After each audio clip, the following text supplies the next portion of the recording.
Kunal कामराच्या show मधील प्रेक्षकांनाही पोलिसांकडून आता समन्स बजावण्यात आले। 2 फेब्रुवारीच्या शो मध्ये उपस्थित असलेल्या प्रेक्षकांना समन्स बजावण्यात आले।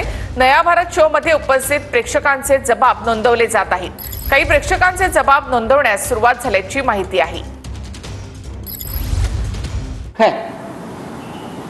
ते कायद्याला गाढव समजतात आणि कायद्याचा गैरवापर करतात। अशा पद्धतीनं या देशामध्ये कोणत्याही प्रकारे अभिव्यक्ती स्वातंत्र्य राहणारच नाही। तुम्ही प्रेक्षकांना गुन्हेगार ठरवताय। कोणता कायदा या महाराष्ट्रामध्ये काय आहे?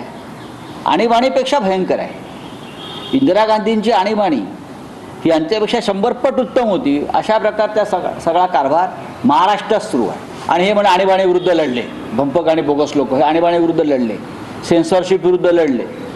इंदिराजींच्या काळामध्ये चित्रपट बघायला गेलेल्या लोकांना अटका होत नव्हत्या।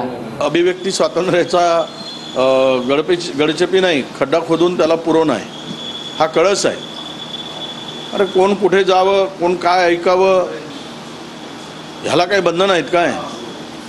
तो करमणुकीच्या दृष्टीने गेले, त्याला करमणूक म्हणून सोडून द्यायला पाहिजे।